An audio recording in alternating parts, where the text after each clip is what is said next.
maybe for the benefit of those who weren't here last night, I know this is on your program as well, but maybe just to see it all in one slide together. This is sort of where we're going this weekend, God willing.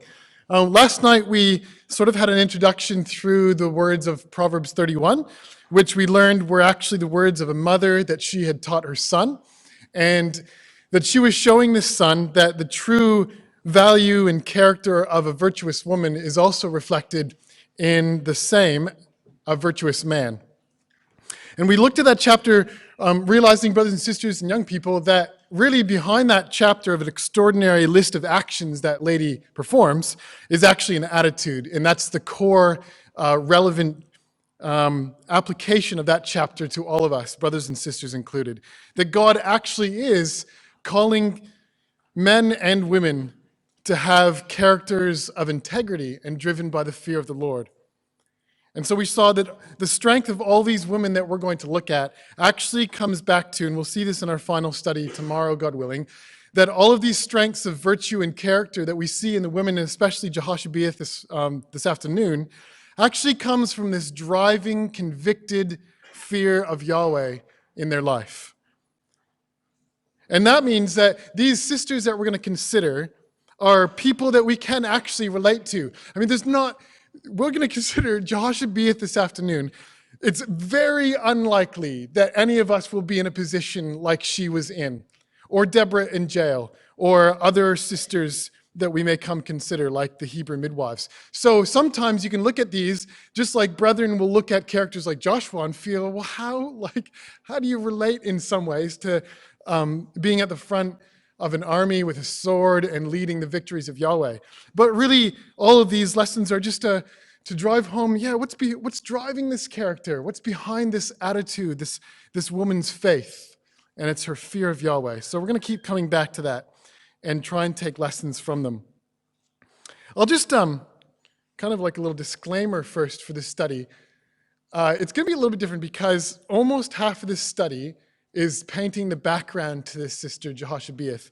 And so if you get to the point where you think, well, when are we actually going to get to Jehoshabeath? Well, maybe halfway through, okay? You're going to have to hold on because the actual record says, well, there's about 2 verses about Jehoshabeath. So you might wonder how can we stretch those 2 verses into a full study? We're not going to look at every Hebrew word and kind of tease out. But the power in this sister, brothers and sisters, although she says nothing in the record, not a word, comes from the background that we're going to look at in the context in which she lives out her faith. So that's what we want to do. I'm just going to read you a quote from an author by the name of Morgan, commenting on this period in Israel and Judah's history. There are hours in human history when it seems as though evil were almost all-powerful. It entrenches itself in great strength. It builds up great ramparts. It inaugurates policies of the utmost craft and cleverness. It seems to be able to bind together a kingdom which is invincible. All this is false seeming. There is no finality, no security, in the apparent might of iniquity. You know, brothers and sisters, young people, we come to a section where this sister lives in Israel and Judah's history, which is possibly the darkest. And it seems that we are Israel to the north is falling apart piece by piece as Ahab's house and his descendants are gradually destroyed. And Jehu accomplishes that. He goes about and takes all of Ahab's descendants off the scene. And so what you find in the northern kingdom is this mishmash of dynasties that come and go and kings kill each other, and everything is lost in terms of what God originally intended for his people and their worship. And now, when we look at the kingdom of Judah, in 2 Chronicles 21 and 22, we actually see a time in Israel and Judah's history, this kingdom's history, specifically in Judah, where when you read the record and you don't know what's coming next, you almost could think that this is going to be the extinguishing of the promises of God to the house of David. I mean, everyone knows, and Sunday school students here know the promises to David in 2 Samuel chapter 7, that he would have a throne that would continue. But in 2 Chronicles 21 and 22, we come down to the very, very last thread of that chain of kings from the house of David.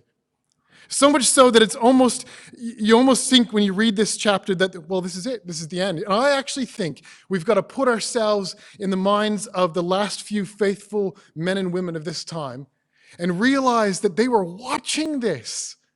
And they saw that the house of David was getting thinner and thinner, and the people were being killed and assassinated, and we are down to the very last few people. And there would have been people at this time, brothers and sisters, whose faith would have been put totally in a challenging situation, realizing or wondering whether God really is with this nation and whether God is really going to keep the line of David flowing and whether God is actually going to keep his promise. That's the state of darkness at this time. And I truly believe that the faith of faithful people would have been greatly challenged.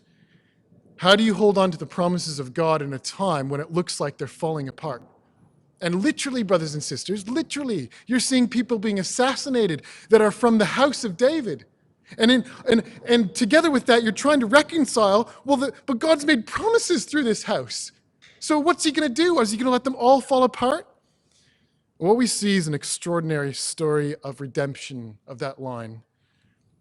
And it comes down to a faithful and extraordinary sister. Well, let's just paint the picture of the background, brothers and sisters, as we trace it from the beginning of chapter 21. Just remind yourself what this time was like in the history of Israel and Judah. We come to the son of Jehoshaphat in chapter 21. And we've just had an amazing record of Jehoshaphat in the earlier chapters and how this man had so much to learn and how faithful he was in lots of ways. But look what it says in chapter 21, verse 1. Jehoshaphat rested with his fathers and was buried with his fathers in the city of David. Then Jehoram, his son, reigned in his place. So there's high hopes, really, if you're living at this time, after a man like Jehoshaphat has come and learned so much in his life from mistakes and successes. And you think, well, Jehoram surely will carry that on and learn. But look what it says. This Jehoram had brothers, the sons of Jehoshaphat. Verse 2, Azariah, and it lists them by name. Azariah, Jehiel, Zechariah, Azariahu, Michael, and Shephatiah. All these were the sons of Jehoshaphat, king of Israel. Now, we're told that twice in the verse. And the record is trying to get us to have a feel for this family. That's what I believe is happening. That the writer of this record is trying to help us understand that Jehoshaphat had a good number of sons. And this was high hopes for the kingdom. But look what happens. All these were the brothers of Jehoram. And look what Jehoshaphat had done. It says in verse 3, the father gave them great gifts of silver and gold and precious things, with also, not just gifts of money, but also fortified cities in Judah. I mean, the kingdom that these brothers, and especially Jehoram, were inheriting was gift-wrapped, okay? They inherited all this goodness from their father. Fortified cities, money, security, all those things, right?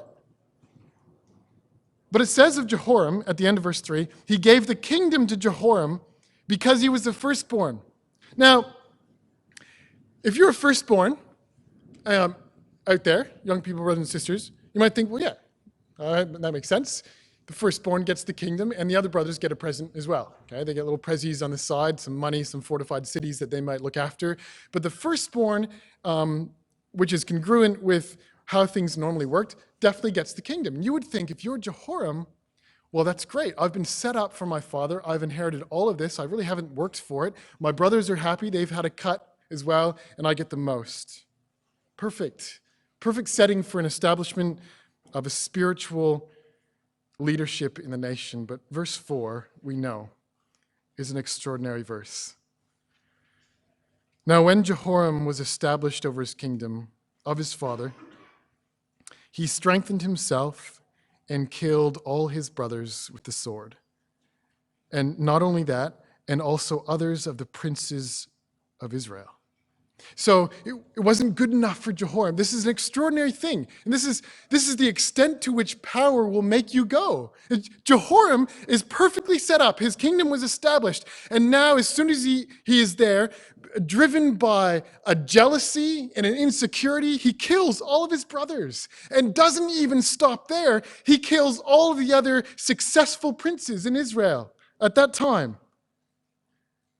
Now, imagine yourself, brothers and sisters and young people, as a citizen at that time. And the political news is not just that there's some, propaganda and there's political debates happening in Parliament. No, the king, who was already king, just went and killed all the other brothers. And these seem like good men. What would you feel like if you were at a nation at this time? What if you were doing the family Bible readings, a couple of weeks after that happened, you're reading the promises to David? How would you read 2 Samuel 7 and recount the promises to David, knowing that that's what's happening in the nation with the house of David? Well, look what Jehoram is like. Verse 5, Jehoram was 32 years old when he became king, and he reigned 8 years in Jerusalem, and he walked in the ways of the kings of Israel to the north, just as the house of Ahab had done, because he had the daughter of Ahab for wife. Now, brothers and sisters, I've given you a copy of the family tree that's relevant for our study this afternoon, and I have it on the overhead as well. But this Jehoram had married Athaliah, the daughter of Ahab, and it doesn't tell us here, but it's the daughter of Jezebel, of course, as well. So at this point in Israel, in Judah particularly, there's not only a desperate situation with political massacre and slaying all these people, but now Jehoram is turning to Israel that was falling apart anyway, which is a bit strange. But now Jehoram's turning to Israel and making a marriage alliance with the daughter of Jezebel. And he's bringing that down into the nation of Judah. Now you really got to think, and what I want you to do during this study is put yourself in the position of someone who's watching this unfold. Now the king is marrying the daughter of Jezebel and Ahab. Pretty extraordinary. Well, God intervenes, and the prophet Elijah in this chapter writes a letter, and the Arabians come down. And we know the story that God stirs up against Jehoram the spirit in verse 16, the Philistines and the Arabians who were near the Ethiopians. And they came down in verse 17 to Judah and invaded it and carried away all the possessions that were found in the king's house, and also his sons and his wives, so that there was not a son left to him except for Jehoahaz, which is also Ahaziah, the youngest of his sons. Now things just got worse because there's no longer a family left, brothers and sisters. There's one individual who's truly of the line of David. One left. One individual. The promises of God seem to be hanging on just this one person. And you would think, all right, this is how bad it's going to get. We've got one little string left in the promise of God to the promises of David. And it's this man. And surely people would have thought, okay, learn the lessons. Ethiopians have come down and pillaged the kingdom. And this guy must have learned the lesson. His dad's been taken. Well, he will be shortly. And all of my other brothers are gone. Surely I can reform. And that's what you'd think people would expect. And look what it does. And if we didn't think that, well, look at verse 18. After all this, Yahweh struck him. This is the death of Jehoram. Struck him in his intestines with an incurable disease. God doesn't do that very often, brothers and sisters. In the record of Scripture, it's not that often, and Herod's another case in the New Testament, it's not very often that God strikes people with nasty diseases and lets verse 19 happen. It happened in the course of time, after the end of 2 years, that his intestines came out because of his sickness, and he died in severe pain. You think of, we're given grotesque details because this man himself was grotesque. This man, think about it, the king in your nation has done all this evil. Now he's lost all his sons except for one, and God smites him with this intestinal disorder. And I was sort of intrigued by what this was, and I started trying to look up in various commentaries and dictionaries, but what is this? And I stopped, because it's gross. Like, you don't even want to look into the details. It's this grotesque whatever disorder, and it comes out of him, and he dies in severe pain. That's what God thought of this time. And that's how the state of the nation was. Look what it says about the people's thoughts towards him. And his people made a burning for him, like the burning for his fathers. He was 32 years old when he became king. He reigned 8 years in Jerusalem, verse 20. And the New King James says, to no one's sorrow, he departed. However, they buried him in the city of David, but not in the tombs of the kings. The King James says, without being desired, to no one's sorrow he departed. That gives you a little insight into how people were feeling at this time. With the development of all this evil, as things get lower and lower and lower, this man suffers for 2 years in his intestines, and when he's gone, no one cares, and no one's sad. So, happy times. Ahaziah, his son. Maybe this is a refresh. This is now in the chapter that we're looking at. Verse 22, the inhabitants of Jerusalem made Ahaziah his son, youngest son, king in his place. For the raiders who came with the Arabians into the camp had killed the older sons. So Ahaziah, his son of Jehoram, is king of Judah, reigned. And he is the last one in the promises in the line of David. And he's 42 years old when he becomes king, and he reigns 1 year in Jerusalem. His mother's name was Athaliah, and she's described in this verse as the granddaughter of Omri. Brothers and sisters, what do we know about, what's the characterization of Omri? How is he described in the record? Anyone know the little epithet that's given to him? What do we know about Omri? She's his granddaughter. Oh, you can call it out if you want. What do we know about Omri? What's the little epithet that's given to him?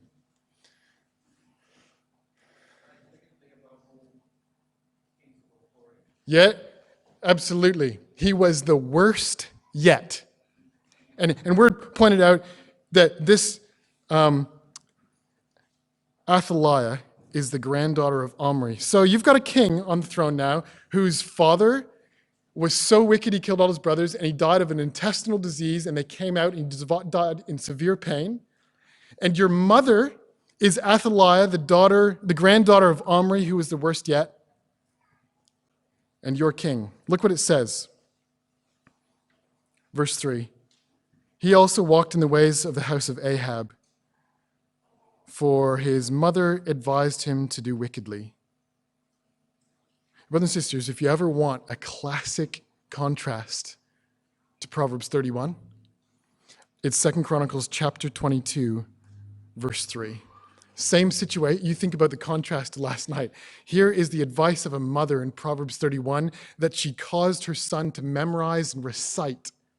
And it's all keeping from strong drink and being intoxicated to the point of forgetting the law. It's keeping your strength from immoral women and giving yourself over to that. It's looking out for the poor and needy. That was the advice of the woman, the mother, in Proverbs 31 to this young man, King Lemuel.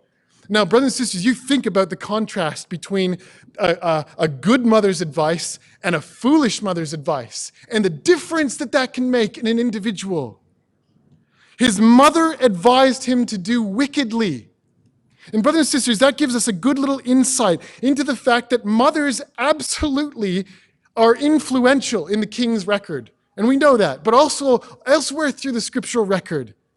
That mothers clearly were good counselors. They had the ear of their son as a prince in training, or when he became king. And they did have that interaction. They were able to pass on advice. And some used it and made a difference in their children's lives.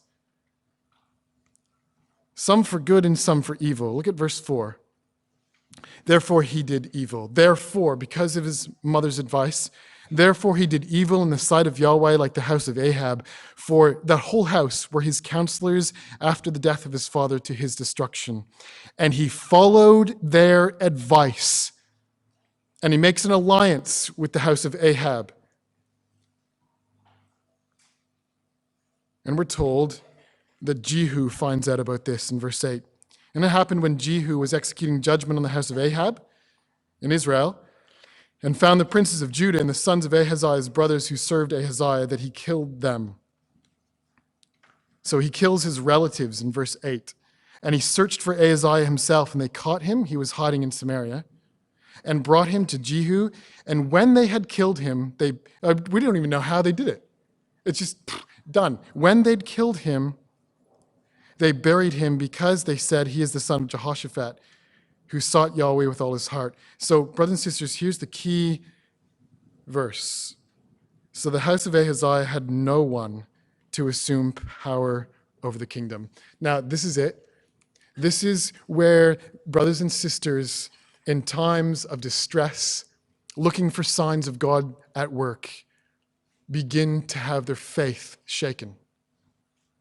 No one now, it got down to one, but now there's no one to assume the throne of David. Not one left. Now, it's easy for us because we know bits and pieces of the story and as it progresses. But if you were in Israel right now, in Judah, you would not know that. And your faith could easily be shaken. There's no one left, brothers and sisters. And not only that, here's further background to the times. It gets worse. Now, when Athaliah, the mother of Ahaziah, saw that her son was dead. Athaliah is the granddaughter of Omri. Her son is dead. That she arose and went to the house of mourning for many days. Doesn't say that, brothers and sisters.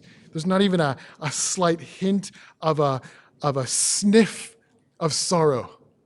Look at how that reads. Ahaziah saw that her son was dead, and she arose and destroyed all the royal heirs of the house of Judah. Now you think about that. Who does that include? If you're Athaliah, your son was king, and he's dead. Your husband's dead too, Jehoram, and you're left, if you just refer to your little family tree. Now, she goes, the instant she hears news of his death, she grabs the sword, she grabs her military advisors and the people that she has control over, and she goes out and hunts every person down who possibly could jump on that throne. People, maybe other families who maybe have leadership qualities like other dynasties that happened in Israel, because she's used to that, right? What happens in Israel over time to the north is people that thought they should be on the throne took over and jumped on, and someone else killed them and a new person jumped up. So she looks around, and in a calculated way, and I believe she probably had a good list happening for the last couple of years, she grabs that list and goes through and kills every single one of them. Now, brothers and sisters and young people and grandmas, that meant in that hunt for other people that she would have killed relatives, maybe even grandchildren that would have been remotely related to that situation. Can you think about what it takes to be a grandma, because she was a grandma at this point. You think about what it takes to be a grandma and going around and killing not just older men, but all of the younger ones who potentially could take that throne, had any relationship. You think of the mindset and the twisted perversion that's there in this lady's mind.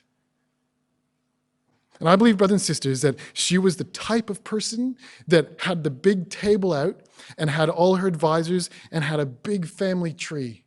And she'd been drawing that family tree and making sure she knows who's who and who's where. She had that family tree laid out on the table, and they crossed branch by branch by branch off that tree, looking for anyone who possibly could get that kingdom. She was literally, brothers and sisters, taking the line of David and chopping that tree down branch by branch, right in the face of God's eternal promise. She spits on it and has no remorse, no heart whatsoever. You know, I actually believe, and it's not hard to believe, but that's sort of what comes out of the record. She was just waiting for her son to get killed. And when she heard that that Jehu had come down and destroyed him, she's like, yes, it's my turn, and off she goes. desperate for recognition, desperate for power. Now, brothers and sisters, enter the sister that we want to spend some time with. I reckon it's one of the most extraordinary verses in Scripture, verse 11, because of everything that it doesn't say. But Jehoshabeath, the daughter of the king, who was Jehoram,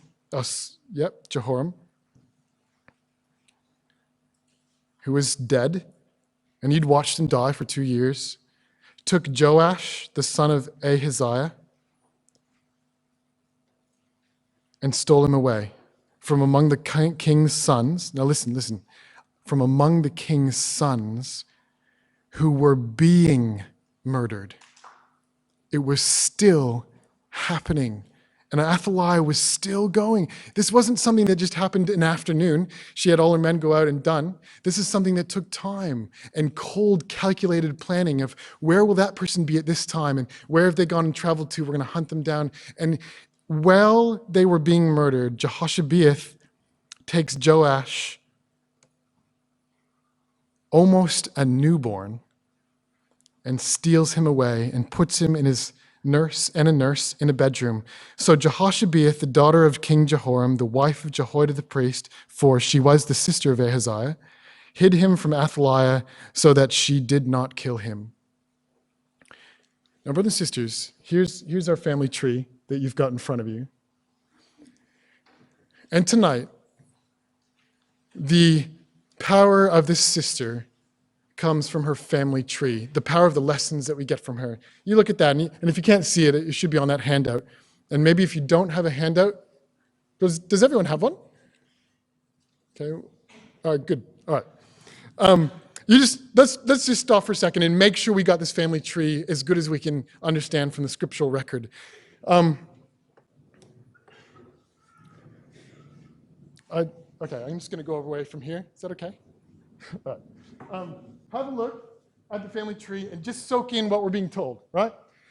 We're talking about Jehoshabeath. She is brother to Ahaziah, who has just been killed. And her father is Jehoram, who died with that intestinal disease and disorder and severe pain. And it seems, brothers and sisters, and there's some discussion about this and possibly another way to see it, but I believe it is highly likely that her mother was Athaliah. Now, the discussion comes from the fact that verse 11 never says that her mother was Athaliah. It says that her father was Jehoram, and some people, because of the age gap between her and Jehoiada the priest and a few other things, probably think that it's likely that Athaliah maybe wasn't her direct mother, but Jehoram had some other woman, and Jehoshabeath was the daughter of that union. But we're not told that, brothers and sisters, and I actually think a lot of the commentary that's said on this verse avoids trying to see Jehoshabeath as the daughter of Athaliah because it just could never be to have such a distinct and different daughter that, from a mother like that. But I actually think it's very possible. Let's just put it this way. Even if Jehoshabeath is not the direct daughter of Athaliah, she grew up in that household, right? She grew up in that household. And that household meant that her grandma was Jezebel. And her grandfather was Ahab. And her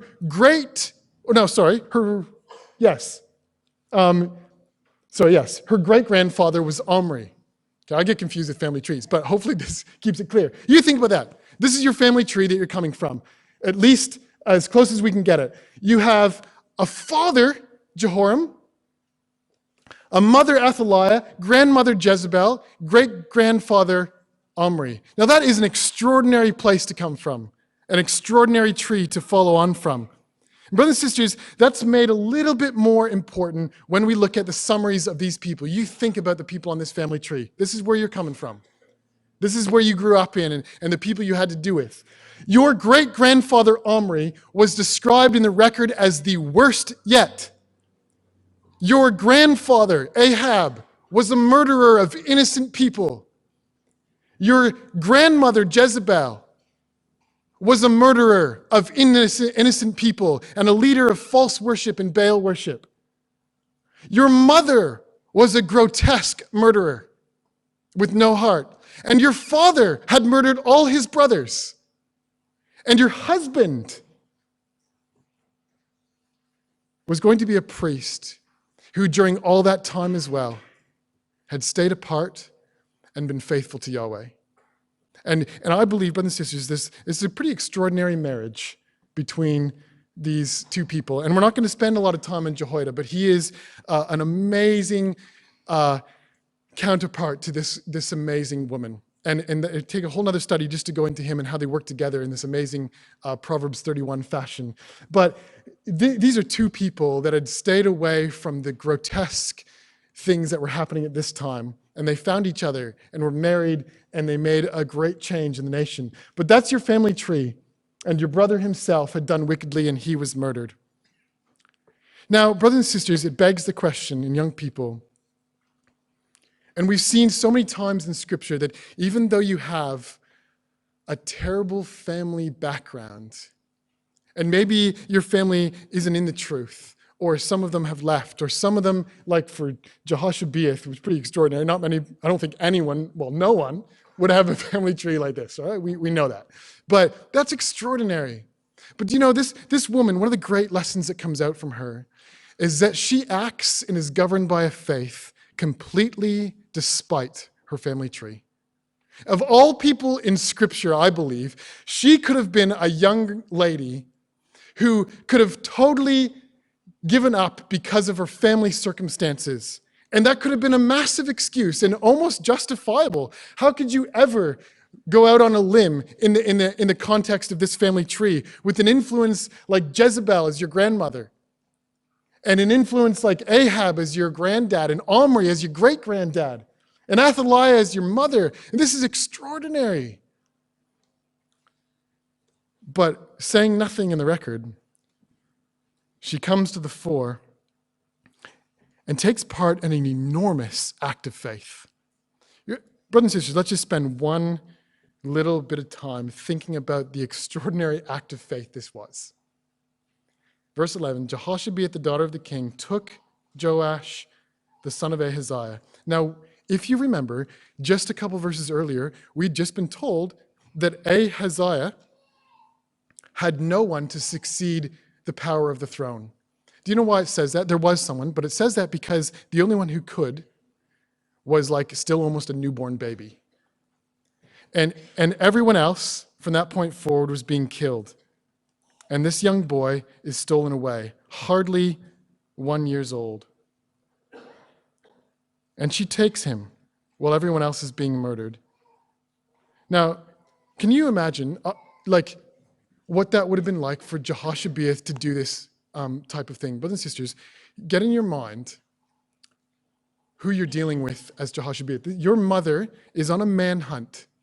And brothers and sisters, it is true that if you are Jehoshabeath, this young sister of faith, and if you know that if you are ever caught stealing Joash, and your mother finds you, she will have no problem killing you on the spot. And surely Jehoshabeath knew that, brothers and sisters and young people. Absolutely. You are dealing with a woman who has no concern or care or heart or emotional feeling for family members. Not at all. And your mother would have killed you on the spot. Now, brothers and sisters, that wasn't just a one-off event. Think about this. Do you think that Athaliah knew about Joash? I mean, don't you think it's extraordinary that, well, what about Joash? Like, did Athaliah not know about him? Now, I just appeal to the grandmas. Okay, you can talk to grandmas. Think about this. Every grandma that I've ever come across, okay, and I know my grandma was amazing at this, there's not a grandma out there that would have a grandchild and not know about it. They wouldn't be like either there at the hospital or the first one to know all the details about how much it weighed and what its middle name was and all those kind of things. Grandmas are all over that. They love their grandchildren. Like that doesn't pass you by. And I am absolutely certain that Athaliah's little family tree had a little branch, Joash, because he'd been born. And she knew that, and she saw the pregnancy happen, and she knew that is, even that the mother was pregnant, she knew that that's actually a potential heir to the throne. And when that little kid's born, I'm going to take his life.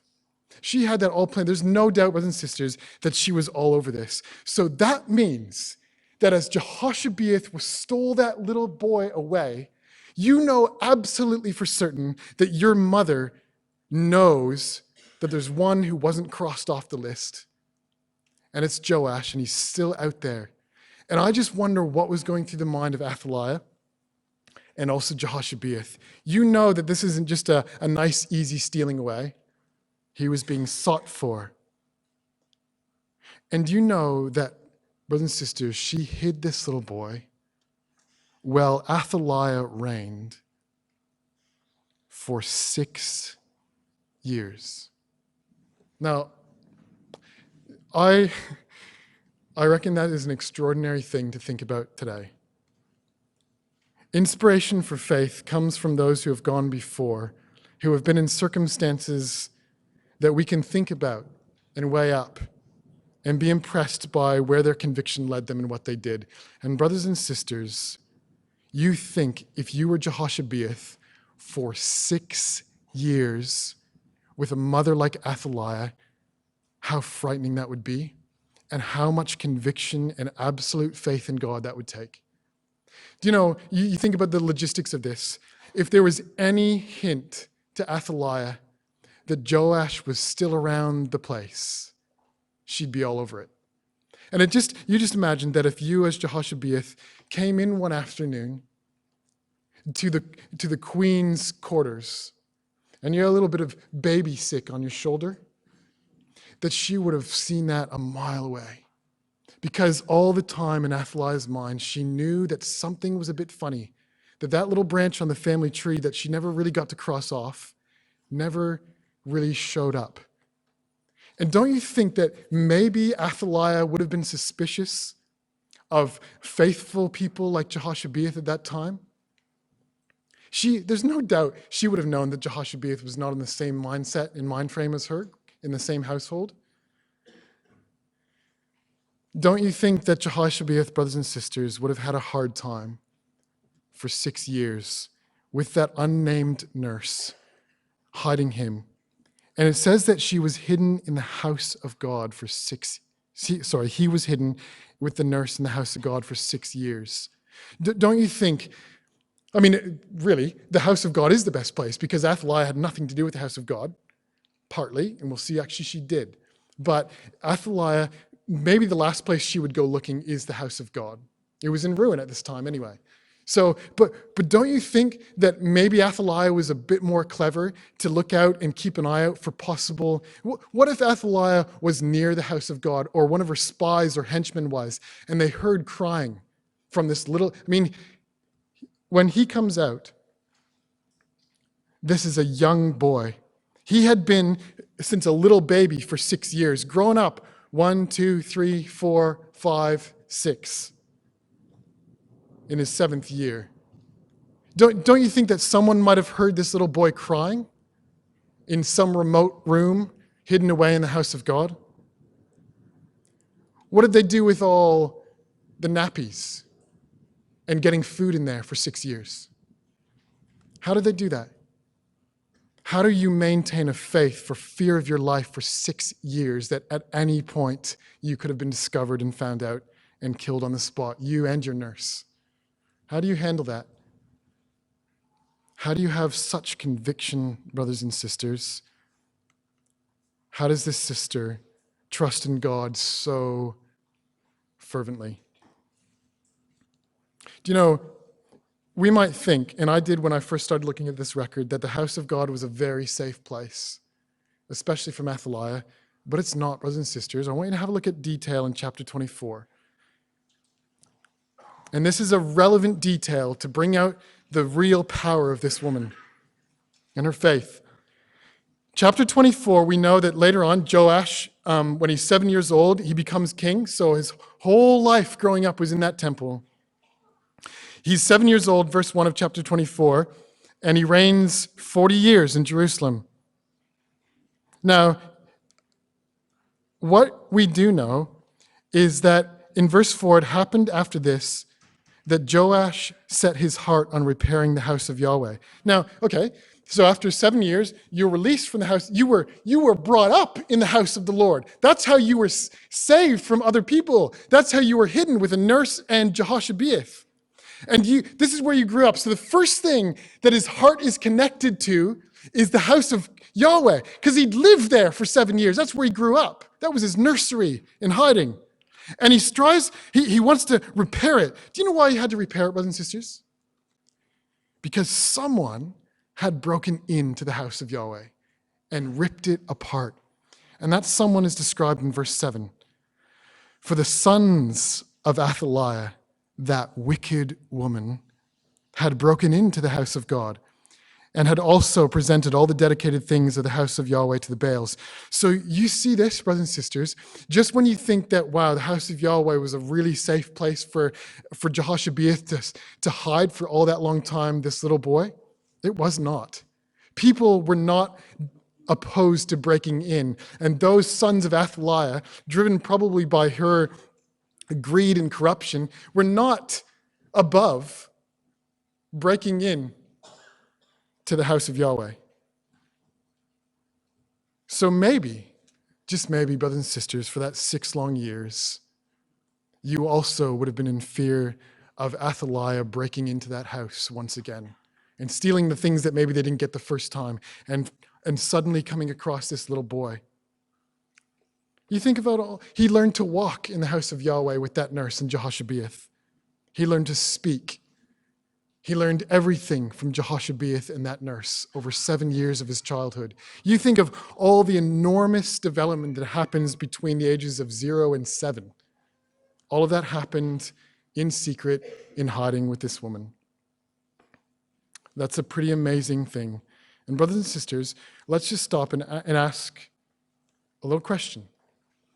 Where did Jehoshabeath get her inspiration from?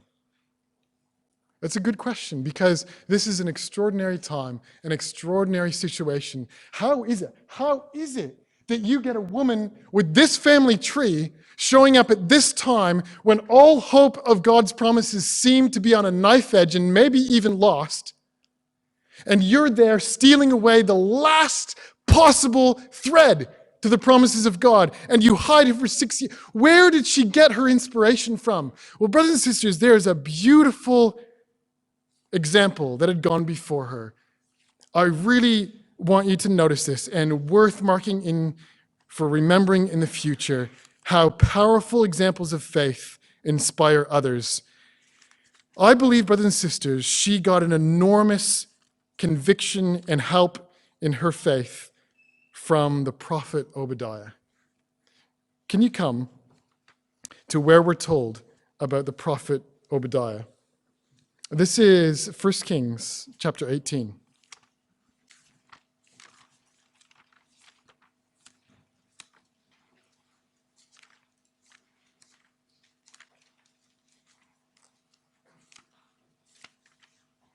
Now listen, I'll just tell you a little kind of journey of Bible study for me. I have never, for me, looking at the life of Jehoshabeath and the extraordinary circumstances, never noticed 1 Kings chapter 18. The last time it came up in the readings, we were reading 1 Kings 18, and I almost fell off my seat because suddenly it clicked. This is a source of inspiration for Jehoshabeath. And I've always had that question rolling around. And there's other sources of inspiration for her, no doubt. But look at this. 1 Kings 18. Came to pass, verse 1, after many days that the word of Yahweh came to Elijah in the 3rd year, saying, go present yourself to Ahab. So this is when Ahab is doing his thing. House of Ahab's happening. And I will send rain on the earth. So Elijah went to present himself to Ahab, and there was a severe famine in Samaria. And Ahab had called Obadiah, who was in charge of his house. Now Obadiah feared Yahweh greatly. And in fact, he says later in verse 12 that he had feared Yahweh from his youth. That's just a lesson as well. There's some of these things for young people, you might think, well, okay, this is at a time when you're a little bit older and you have that fear of Yahweh. But just keep in mind that people like Obadiah were people that genuinely developed a fear of Yahweh when they were young and a dependence on him. And look what actions this led to. Verse 4. For so it was, now notice the language here, right? Carefully. While Jezebel massacred the prophets of Yahweh, that Obadiah had taken 100 prophets and hidden them, 50 to a cave, and had fed them with bread and water. Now, brothers and sisters, this had happened just years before Jehoshabeath, when Ahab was still alive in the northern kingdom doing his thing, and while Jezebel, who is Jehoshabeath's grandmother, was massacring the prophets of Yahweh. And during that time, there was an extraordinary prophet called Obadiah, who, while under fear of his own life, had taken those prophets, hid them in a cave, and fed them with bread and water while they were being massacred by Jezebel. And sometime later, Jehoshabeath, when her mother is massacring the line of David, finds herself in a very similar position, and takes inspiration from this prophet. And she says, if God was with him, he will be with me too. And takes one little boy and hides him away in the closest cave she can find in the house of Yahweh. But I believe, brothers and sisters, as well, not only having people gone before her that were inspirational to her and acting out of amazing faith in circumstances like that, there's something else that this woman is driven by. I want you to note